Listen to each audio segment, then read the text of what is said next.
Capítulo 9. La economía divina. Así pues, cuando Dios lo tuvo todo dispuesto en sí mismo, juntamente con su Hijo, en el tiempo pasado permitió, según nuestro talante, que nos dejáramos llevar de nuestros desordenados impulsos, arrastrados por placeres y concupiscencias, y no es en absoluto Él se complaciera en nuestros pecados, sino que los soportaba. Ni es tampoco que Dios aprobara aquel tiempo de iniquidad, sino que estaba preparando el tiempo actual de justicia, a fin de que, convictos en aquel tiempo por nuestras propias obras de ser indignos de la vida, fuéramos hechos ahora dignos de ella por clemencia de Dios, y habiendo hecho patente que por nuestras propias fuerzas era imposible que entráramos en el reino de Dios, se nos otorgue ahora el entrar por la virtud de Dios. Y cuando nuestra maldad llegó a su colmo y se puso totalmente de manifiesto que la sola paga de ella que podíamos esperar era el castigo y muerte, venido el momento que Dios tenía predeterminado para mostrarnos en adelante su clemencia y poder, o benignidad y amor excesivo de Dios, no nos aborreció, no nos arrojó de sí, no nos guardó resentimiento alguno, antes bien se mostró longánime, eso es palabra nueva para mí, Ya, sí. longánime, nos soportó. Él mismo, por pura misericordia, cargó sobre sí nuestros pecados. Él mismo entregó a su propio Hijo como rescate por nosotros, al santo por los pecadores, al inocente por los malvados, al justo por los injustos, al incorruptible por los corruptibles, al inmortal por los mortales. Bien, acá algo súper importante de nuestra fe, de la fe cristiana, y que se traduce tanto en la historia colectiva de la humanidad como en cada una de nuestras historias, de nuestras historias personales, porque eh, todo el mundo y nosotros también como personas hemos estado envueltos en pecados, alejados de Dios, alejados de su gracia, eh, muchas veces quizá en el mejor de los casos tratando de hacer lo mejor que podíamos, pero realmente siendo insuficiente esto para poder salvarnos. Pero el Señor tuvo misericordia con nosotros y aún la sigue teniendo todavía y ha tenido misericordia también de ustedes porque por algo Dios ha puesto también en sus corazones el deseo de poder estar, reunirse, por ejemplo, para una catequesis, asistir a la Divina Liturgia, prepararse, en la mayoría de los casos de ustedes, para su crismación, su bautismo. Es porque el Señor ha tenido misericordia de nosotros. eh, Dice las Escrituras de que no es que nosotros hayamos elegido a Dios, sino que Él nos eligió a nosotros. Entonces, en eso nosotros podemos ver su gracia y, y bueno, en el momento propicio, el Señor Jesucristo se encarnó para poder salvar a los pecadores. Él está hablando ahora, recordemos que le está hablando a una persona que era parte del paganismo, seguramente de alguna corriente filosófica, pero que en sí estaban relacionados con los cultos a los dioses antiguos, los falsos dioses, ¿no? Pero él mismo antes le había dicho cómo era pecado el hecho de ejercer esta adoración contra ídolos muertos, pero ahora le muestra de que la misericordia de Dios ha ha querido que el Hijo de Dios se encarne para rescate por nosotros y se entregó, esto es súper importante, el santo por los pecadores, el inocente por los malvados, el justo por los injustos. O sea, el que no merecía ningún tipo de castigo, él mismo sufrió el castigo para que nosotros podamos ser salvos, para que nosotros podamos ser sanados también de nuestros pecados. Eh, y esta es algo que también en el Antiguo Testamento está muy prefigurado. eh, y de hecho también en el Apocalipsis aparece que este es el Cordero de Dios que quita el pecado del mundo. Entonces el Señor toma ese lugar para poder rescatarnos a nosotros, para poder salvarnos, ¿no? Porque, ¿qué otra cosa podría cubrir nuestros pecados sino la justicia suya? ¿En quién otro podíamos ser justificados nosotros, inicuos e impíos, sino en el solo Hijo de Dios? Oh dulce trueque, oh obra insondable, oh beneficios inesperados. que la iniquidad de muchos quedara oculta en un solo justo, y la justicia de uno solo justificara a muchos inicuos. Así pues, habiéndonos Dios convencido en el tiempo pasado de la imposibilidad por parte de nuestra naturaleza de alcanzar la vida y habiéndonos mostrado ahora el Salvador que puede salvar aún lo imposible, quiso que tuviéramos fe en su bondad y le miráramos como a nuestro sustentador, Padre, Maestro, consejero, médico, inteligencia, luz, honor, gloria, fuerza, vida, y no andemos preocupados por el vestido y la comida. Bien. Eh, Acá esto también es súper importante teniendo en cuenta el contexto en el que está hablando. Sabemos que existe, también existió y ahora también está bastante en boga la filosofía del estoicismo, en que las personas buscan esta virtud por sus medios propios, como la virtud como un fin en sí mismo, ¿no? Eh, y muchos se esfuerzan por mantenerse rectos, por tener estas virtudes cardinales, la justicia, la templanza, la prudencia, y me falta una cuarta que no me acuerdo. Justicia, templanza, prudencia y fortaleza.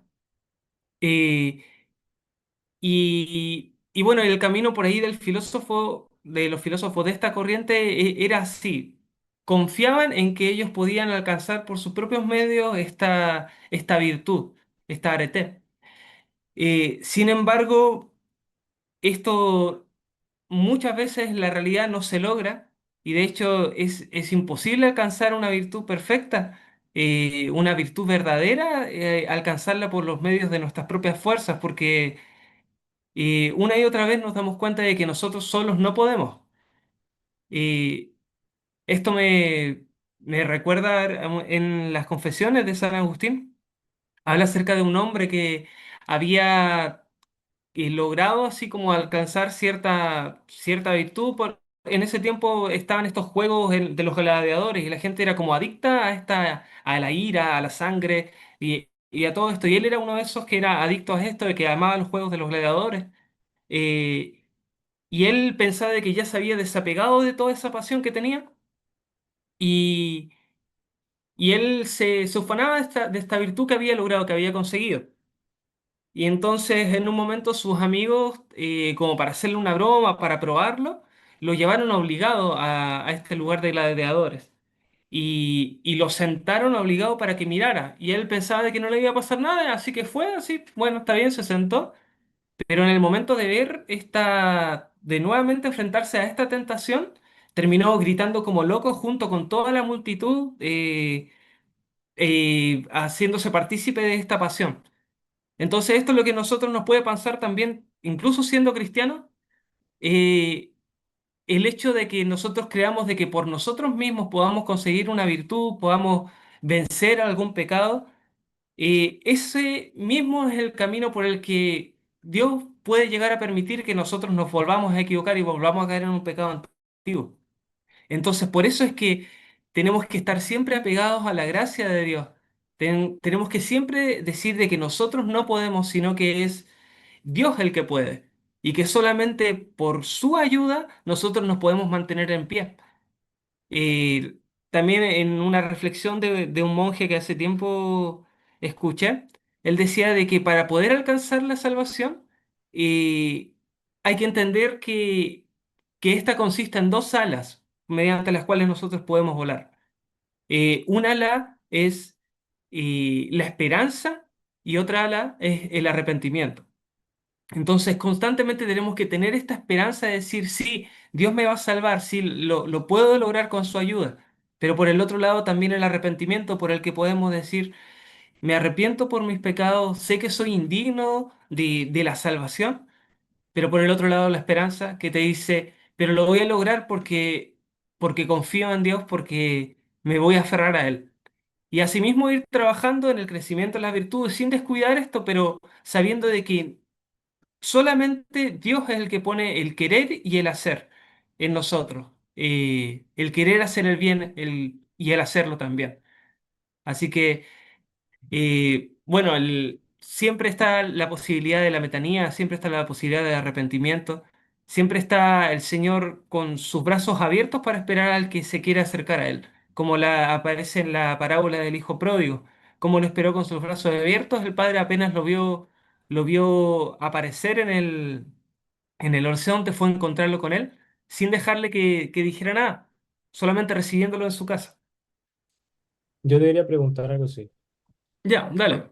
Porque justo ahora que hablamos, por ejemplo, de este caso donde se va a la lucha de los gladiadores y se termina sucumbiendo ante las masas y termina como siguiendo y gritando con ellos, se podría decir que uno tiene siempre como un pecado nuclear donde siempre vuelve, como que hay algo, si bien podría ser susceptible de otras debilidades, como que siempre termina volviendo a uno en concreto, como que cada uno carga con uno en concreto. No sé si es correcto Eh, como me expreso bien.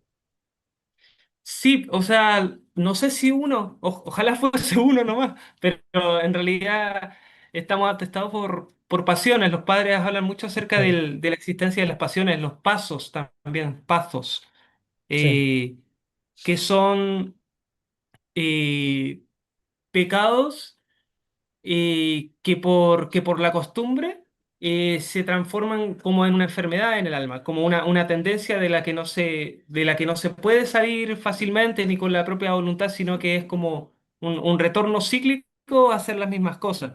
Estas son las pasiones que, bueno, hay toda una...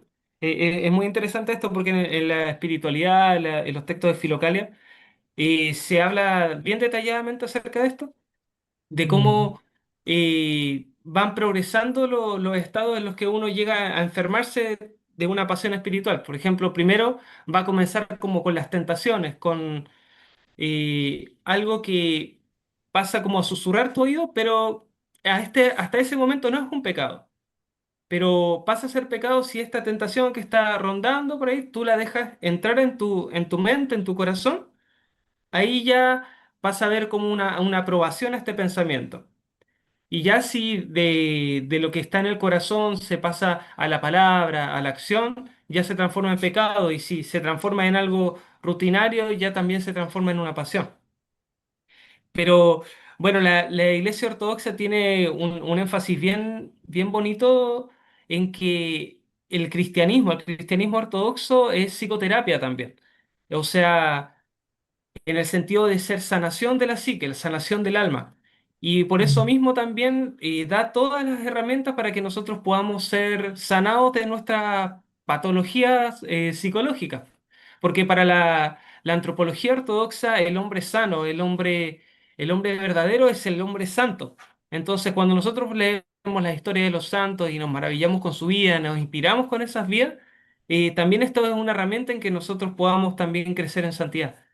Y bueno, y obviamente lo más evidente también para poder sanar de las pasiones es la confesión, o el misterio del arrepentimiento, la metanoia también.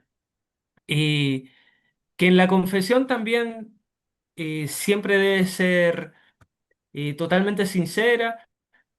Si no es necesario, no es necesario decir todos los detalles, pero sí decirla de una forma completamente sincera, sin ocultar nada, como el que se enfrenta delante del doctor y le abre su corazón.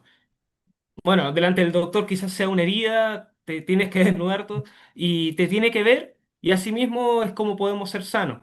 Asimismo, delante de Dios nos ponemos y con el sacerdote como testigo podemos recibir esta sanidad, porque el sacerdote también cumple la función como de médico, Claro. que ayuda también al médico por excelencia que es Jesucristo, el médico de nuestras almas. Eh, Así que, bueno, eso. Sí, siempre puede, la batalla acerca de esto se llama la batalla ascética, ¿no? Que implica que también para poder llegar a vencer todas estas pasiones tenemos que esforzarnos también en vivir una vida de acuerdo a los mandatos de Dios. Entonces, hay que tratar de esforzarse en adquirir el hábito del ayuno, hay que también negarnos a nosotros mismos, no hacer siempre lo que queramos y aprender a servir también. Y bueno, y un montón de cosas más. Después, cuando ya hablemos acerca de los sacramentos, yo creo que ahí vamos a tratar bastante más profundo acerca de este tema. Dice, décimo, la caridad, esencia de la nueva religión. Si deseas alcanzar tú también esa fe, trata ante todo de adquirir conocimiento del Padre. Porque Dios amó a los hombres, por los cuales hizo el mundo, a los que sometió cuando hay en la tierra, cuanto hay en la tierra, a los que concedió inteligencia y razón, a los únicos que permitió mirar hacia arriba para contemplarle a Él, los que plasmó de su propia imagen, a los que envió su Hijo unigénito, a los que prometió su reino en el cielo, que dará a los que lo hubieran amado. Ahora, conocido Dios Padre, ¿de qué alegría piensas de que serás colmado? ¿O cómo amarás a quien hasta tal extremo te amó antes a ti? Y en amándole te convertirás en imitador de su bondad. Y no te maravilles de que el hombre pueda llegar a ser imitador de Dios. Queriéndolo Dios, el hombre Bien. puede. Porque no está la... Un, Ah, ya, ok. un comentario, disculpa. Sí. Ujú. Bien, acá igual importante notar cómo se distingue el ser humano de las demás criaturas que ha hecho Dios. Eh, dice que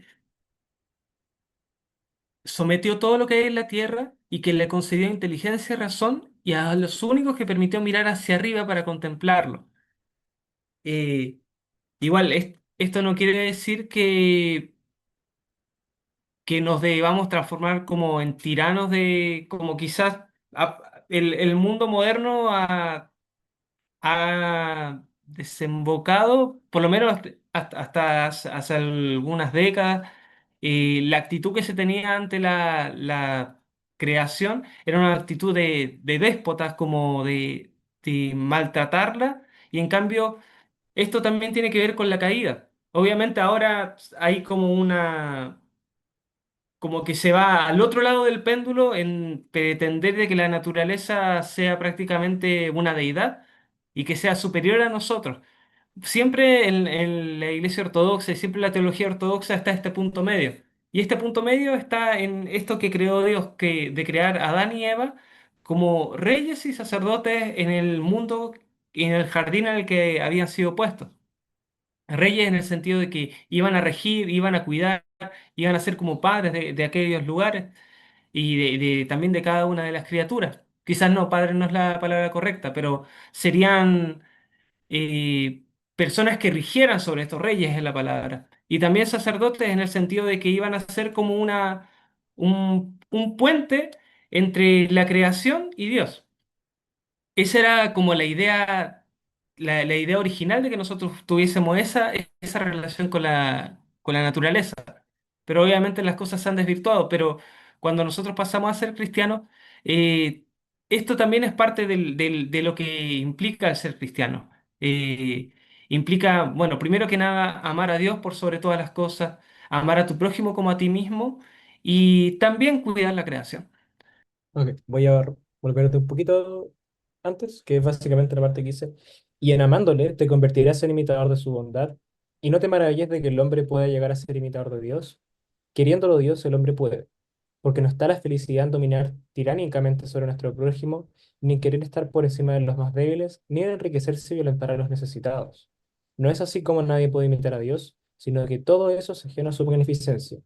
El que toma sobre sí la carga de su prójimo, el que está pronto a hacer bien a su interior en aquello justamente en que él es superior, el que, suministrando a los necesitados lo mismo que él recibió de Dios, se convierte en Dios de los que reciben de su mano. Ese es el verdadero imitador de Dios. Acá quería hacer un El- comentario que me Ujú. parece, bueno, este texto está súper bonito y súper claro también, y, pero hay una doctrina que es parte de lo que es la Iglesia Ortodoxa, de cómo la Iglesia Ortodoxa entiende la salvación. La mayoría de ustedes ya la deben haber escuchado, que es acerca de la teosis, ¿no? ¿Han escuchado acerca del término, Tomás? ¿Sí? Sí. ¿Jonathan también? Sí. Sí, sí, lo he Eh, escuchado, bueno.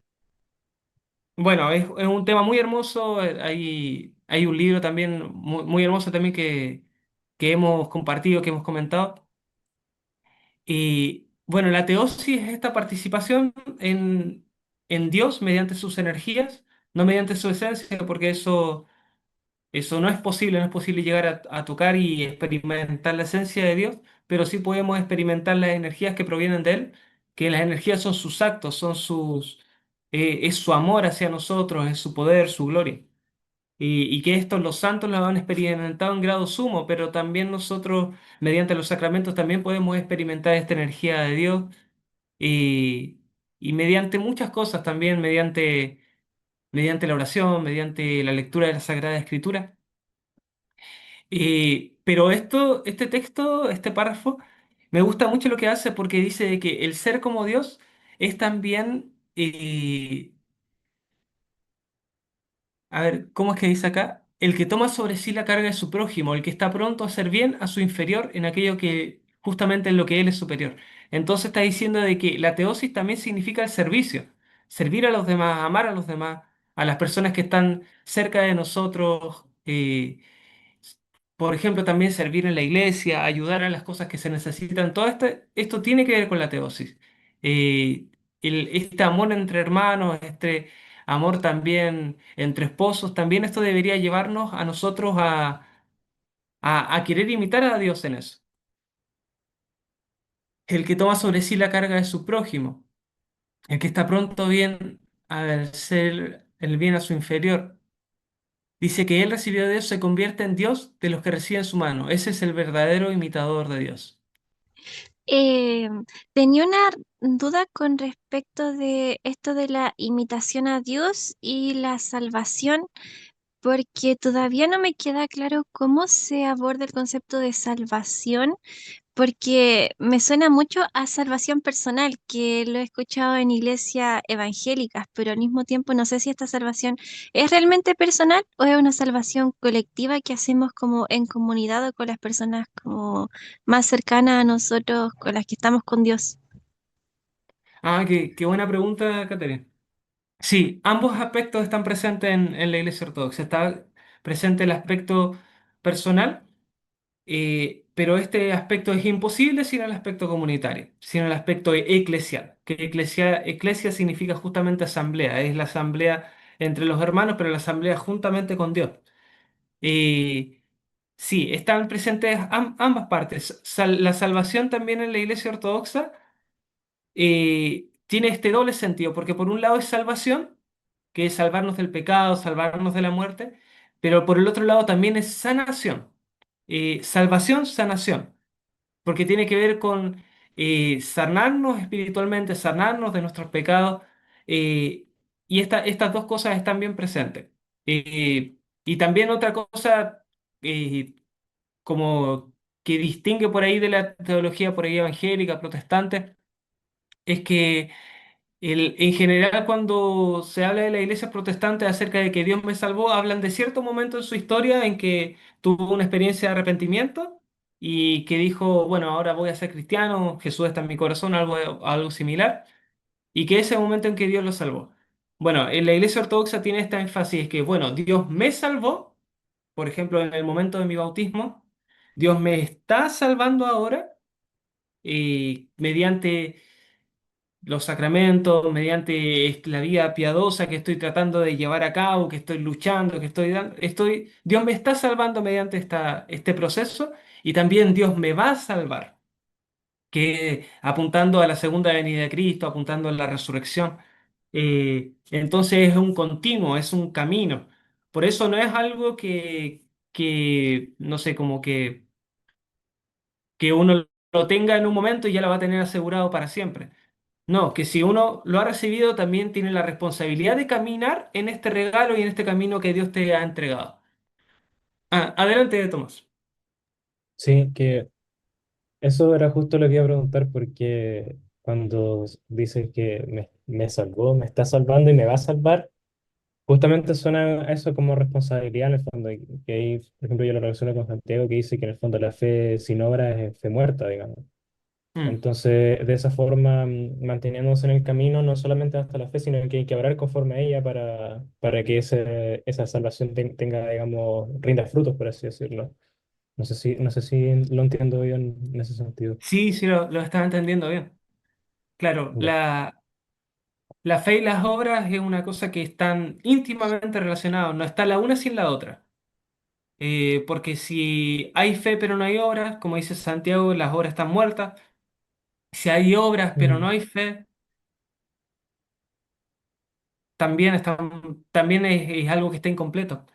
Y otra cosa también de lo que habla bastante la teología ortodoxa es acerca de la sinergia, que es la sinergia entre la voluntad divina, que es esta gracia, esta es- este involucrar de Dios, el involucrarse de Dios en la salvación de nosotros, en entregarlo todo. O sea, Dios lo entregó todo, incluso se encarnó para darnos nuestra salvación. Murió en la cruz, resucitó, nos envió el Espíritu Santo. Dios lo entrega todo para poder salvarnos. Y a cada uno de nosotros, esto no es excluyente, no es que eligió a algunos para salvarlos y a otros simplemente no lo eligió o lo eligió para condenación. No, la Iglesia Ortodoxa no cree en eso, sino que Él ha entregado toda su gracia para todas las personas para que puedan ser salvas. Es el motivo de la encarnación. Eh, pero ahora lo que queda es esta parte, nuestra parte, que es esta la sinergia entre la voluntad divina, pero también con nuestra voluntad. Que si habláramos de porcentaje, voy a hacer un símil que ni siquiera así le hace justicia, pero si Dios pone el 99%, nosotros ponemos el 1%, pero ese 1% es todo lo que nosotros podríamos ofrecer, ¿no? Es entregarlo todo de nosotros y aún así en relación al amor y a la gracia que Dios nos ha entregado, sigue siendo una parte muy pequeña de lo que es. Nosotros no podríamos alcanzar la salvación si fuese por nuestros propios medios, eso sería la herejía pelagiana, ¿no? No podemos salvarnos por nuestros propios medios. Pero Dios lo entrega todo y a nosotros nos pide que caminemos en este camino. Nos pide que podamos también entregarle a nosotros nuestro corazón a Él. Porque si fuese por el contrario de que Dios tomar a las personas como irresistiblemente, como que eligiera a las personas y sí o sí iban a amarlo, sí o sí iban a aceptarlo. Eso anularía nuestra voluntad, eso haría de nosotros autómatas, robots, y no ver realmente personas que sean objeto de verdadero amor, sería una manipulación, ¿no? En cambio, Dios lo que quiere es de verdad amarnos a nosotros y por lo tanto espera de nosotros verdadero amor. Dice, entonces, aún morando en la tierra, contemplarás cómo tiene Dios su imperio en el cielo. Entonces empezarás a hablar los misterios de Dios. Entonces amarás y admirarás a los que son castigados de muerte por no negar a Dios. Entonces condenarás el engaño y extravío del mundo. Cuando conozcas la verdadera vida del cielo, cuando desprecies la que aquí parece muerte, cuando temas la que es de verdad muerte, reservada para los condenados al fuego eterno, fuego que ha de atormentar hasta el fin a los que fueron arrojados a él. Cuando este fuego conozcas, admirarás y tendrás por bien a dados a los que por amor de la justicia soportan este otro fuego de un momento. Bien, acá también estás, recordemos de que el cristianismo fue muy perseguido durante los 3 primeros siglos de existencia. Esto está en plena persecución. Igual, hubieron diferencias en los niveles de persecución, pero siempre estaba latente el martirio. Entonces acá le que negar a Jesucristo. Y entonces él le muestra cómo es que, cómo se resuelve esta paradoja, cómo es que las personas están dispuestas. Entonces amarás y admirarás a los que son castigados de muerte. Como también el hecho de hacernos cristianos, eh, de hacernos ortodoxos, no solamente, o sea, es muy importante porque nos enseña una forma de vida. Yo creo que de hecho es lo más importante porque nos enseña cómo vivir, cómo transformarnos, cómo ser como Cristo, pero también nos concede este este nuevo conocimiento, esta, esta claridad con la que podemos ver el mundo y podemos ver con esperanza aquello que viene. Tenemos este hermoso lenguaje de la teología, mediante el cual podemos nosotros hablar acerca de las cosas divinas, podemos aprender, bueno, más que nada aprender, porque no estamos acá como para crear una teología, sino para poder transmitir aquello que nos ha sido entregado, pero aún en esta transmisión, en esta conversación entre unos y otros, eh, nos vamos alegrando en cómo este misterio se nos va mostrando cada vez de forma más clara, ¿no? Ya es a esto a lo que lo está invitando al interlocutor, a Diogneto. No hablo de cosas peregrinas ni voy a la búsqueda del absurdo, sino discípulo de los apóstoles, me convierto en maestro de las naciones. Yo no hago sino transmitir lo que me ha sido entregado por quienes se han hecho discípulos dignos de la verdad. Porque quien que haya sido rectamente enseñado y engendrado por el Verbo amable, no busca saber con claridad lo que fue manifestado no, manifiestamente mostrado por el mismo Verbo a sus discípulos. A ellos se les manifestó en su aparición, el Verbo hablándoles con libertad, Ahí. incomprendido por ya, Bien. Acá esto también que recién mencioné como de paso, y lo que está haciendo acá el autor, y bueno, por eso es que también estamos tratando esta carta, porque a pesar de que no es parte de la Sagrada Escritura, es una carta que tiene un contenido ortodoxo, tiene un contenido apostólico. Y él mismo lo está diciendo acá, de que lo que hace no es sino transmitir lo que le ha sido entregado a quienes se han hecho discípulos dignos de la verdad. O sea, él está entregando el mensaje de los apóstoles, no está inventando nada, no está creando una nueva filosofía, sino que está entregando este testimonio que se le dio. incomprendido por los incrédulos, él conversaba con sus discípulos, los cuales, reconocidos por él como fieles, conocieron los misterios del Padre. Por eso justamente Dios envió al Verbo, para que se manifestara al mundo. Verbo que, despreciado por el pueblo, predicado por los apóstoles, fue creído por los gentiles. Él, que es desde el principio, que apareció nuevo y fue hallado viejo, y que nace siempre nuevo en los corazones de los santos. El que es siempre, que es hoy reconocido como Hijo, por quien la Iglesia se enriquece y la gracia desplegada se multiplica en los santos. Gracia que procura la inteligencia, manifiesta los misterios, anuncia los tiempos, se regocija en los creyentes, se reparte a los que buscan, a los que no infringen las reglas de la fe ni traspasan los límites de los padres. Luego se proclama el temor de la ley, se reconoce la gracia de los profetas, se asienta la fe de los evangelios, se guarda la tradición de los apóstoles y la gracia de la iglesia salta de júbilo. Si Mira no qué bonito contrista, dice. Como dice, esta continuidad también, a diferencia de lo que creían ciertos herejes como los marcionitas, dice que se proclama el temor de la ley. Serían los primeros 5 libros de la Biblia. La ley es la Torá, o el Pentateuco. Se proclama el temor de la ley. Se reconoce la gracia de los profetas. Esos serían los demás libros de la Sagrada Escritura. Se, del Antiguo Testamento también. Se asienta la fe de los evangelios. Esto es como un edificio que se fue construyendo y se guarda la tradición de los apóstoles. O sea, después de toda esta transmisión desde la Torá, o desde el Pentateuco, y los profetas, el Evangelio, luego dice que se guarda la tradición de los apóstoles, podemos pensar en Hechos de los Apóstoles, todas las cartas también, y también estamos viendo de que hay una transmisión desde los apóstoles, también hay una continuidad, dice que la gracia de la iglesia salta de júbilo, que es una expresión bien poética y bien clara acerca de cómo la gracia por esta transmisión hace que la iglesia se llene de esta alegría, de la alegría justamente de estar en Cristo y de ser verdadero cuerpo de Cristo. si no contristas esta gracia, conocerás lo que el Verbo habla por medio de quienes quiere y cuando quiere. Y, en efecto, ¿cuántas cosas fuimos movidos a explicaros con celo por voluntad del Verbo que nos las inspira? Os la comunicamos por amor de las mismas cosas que nos han sido reveladas. Si con empeño la antendiereis atendiereis y escuchareis, sabréis que bienes procura Dios a quienes lealmente le aman, cómo se convierten en un paraíso deleites, produciendo en sí mismos un árbol fértil y frondoso, adornados de toda variedad de frutos. Porque en este lugar fue plantado el árbol de la ciencia y el árbol de la vida.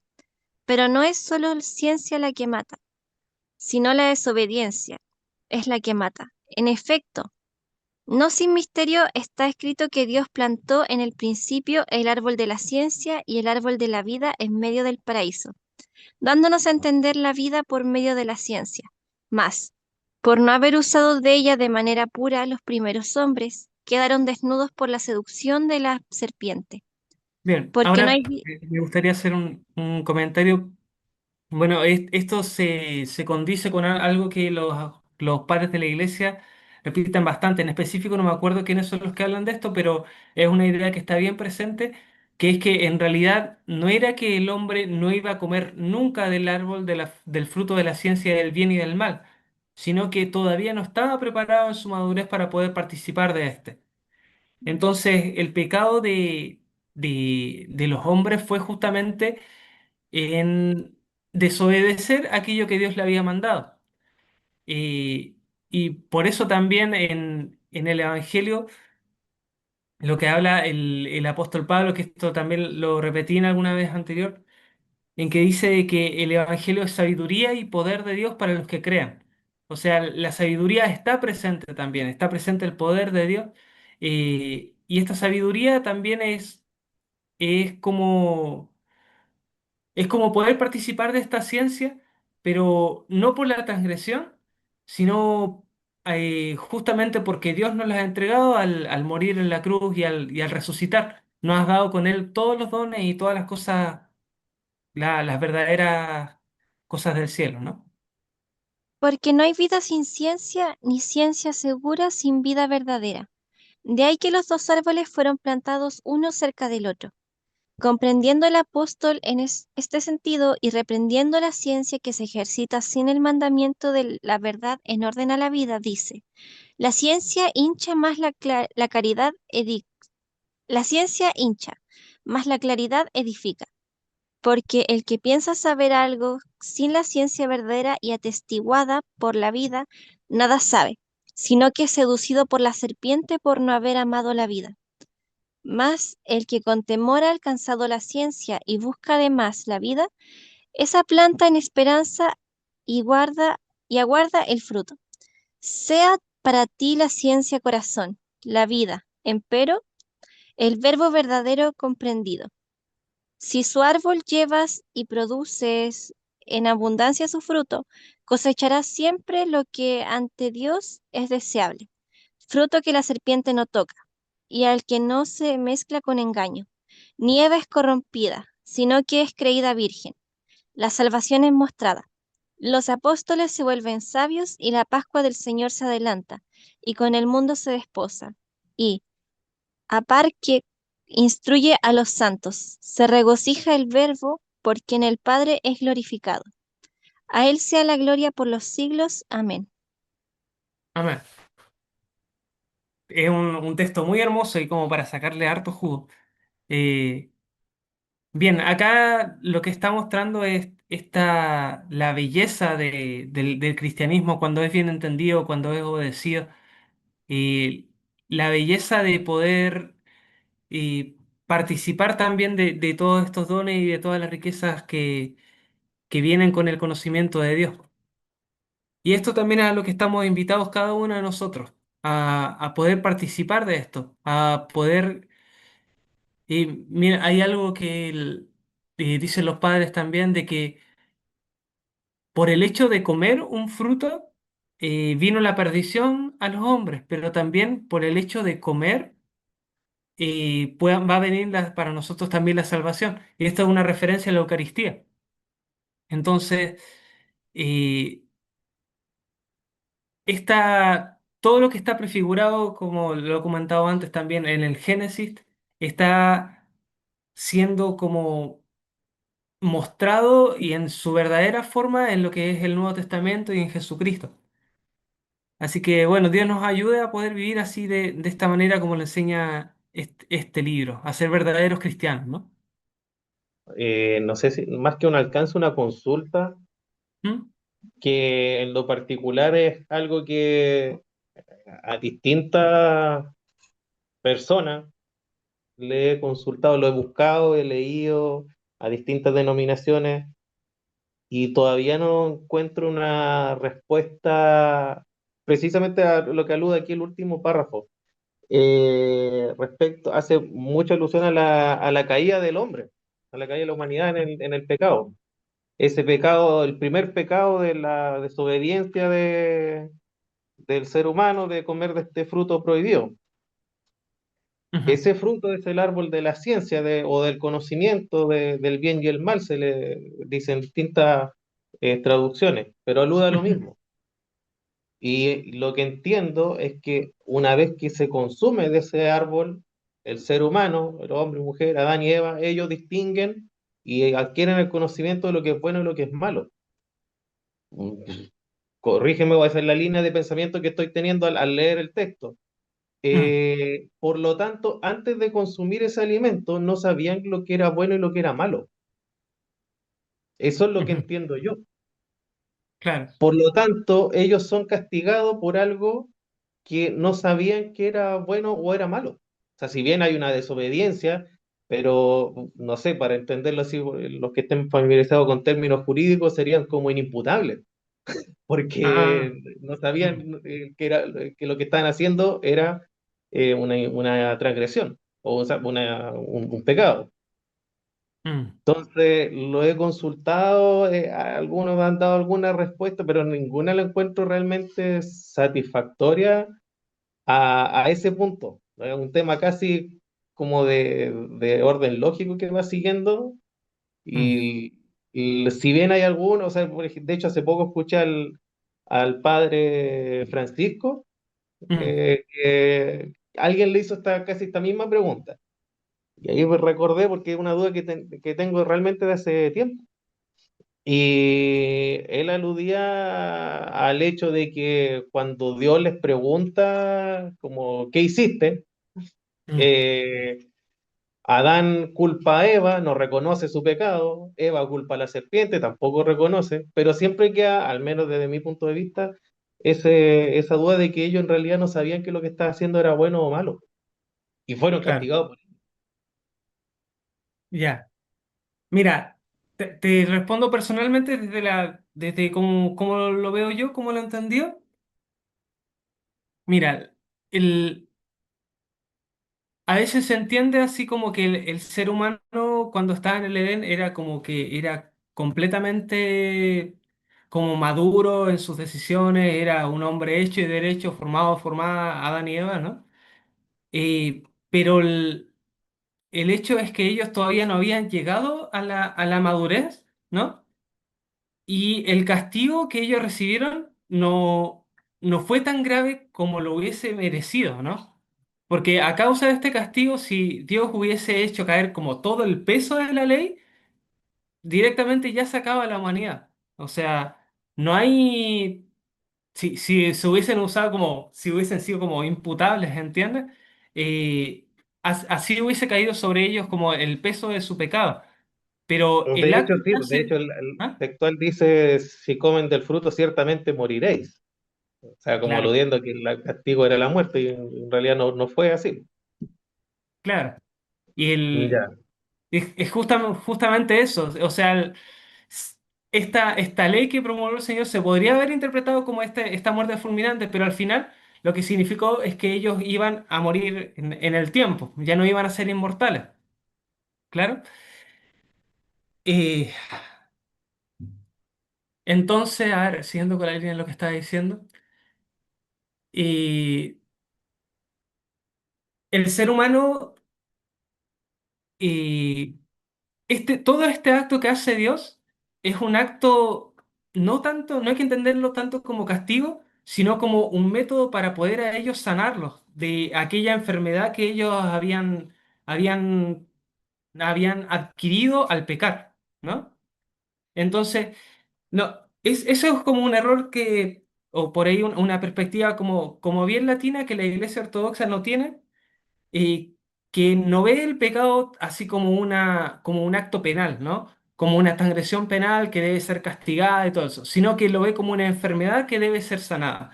Y el acto que hace Dios al expulsar al hombre del Edén, al decir que el hombre morirá, a que, no sé, que la tierra iba a producir espino y que la mujer iba a tener dolores en el parto, no es un acto de castigo, sino que es un acto para que el hombre pueda llegar a alcanzar la sanidad.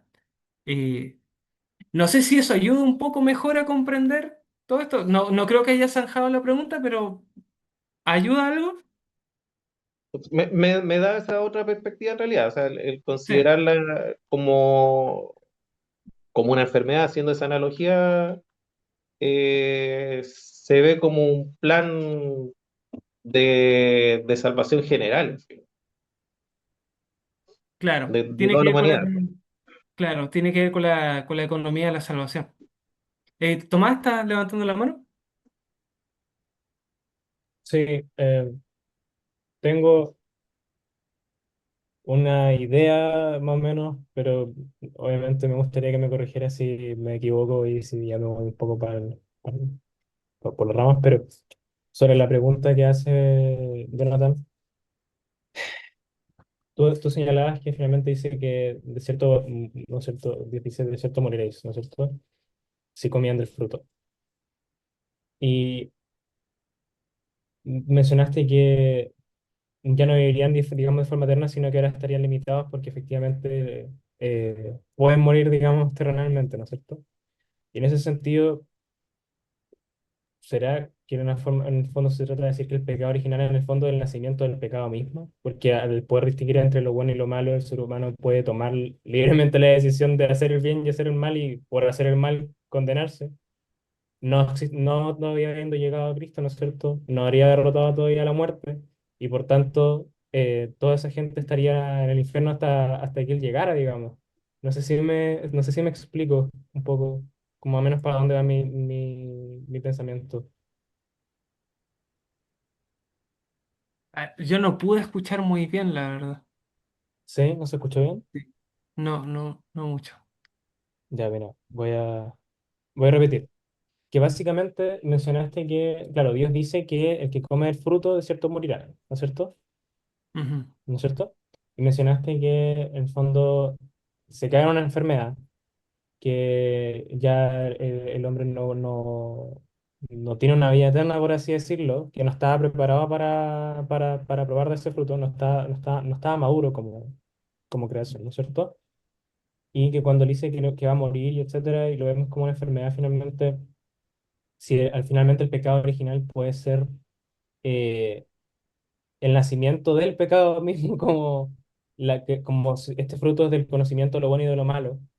Al poder entonces el hombre entender lo que es bueno y lo que es malo, tomar libremente la decisión de Ah, hacer el ya. bien y hacer el mal, y por hacer el mal condenarse, o incluso por hacer el bien también estar enfermo, porque, corrígeme si me equivoco, pero yo entendía que, por lo menos desde la perspectiva ortodoxa, sin la llegada a Cristo todavía todos se iban al infierno antes, porque no había alguien que desatara las cadenas del infierno con su propia muerte, o sea, que venciera la muerte con la muerte.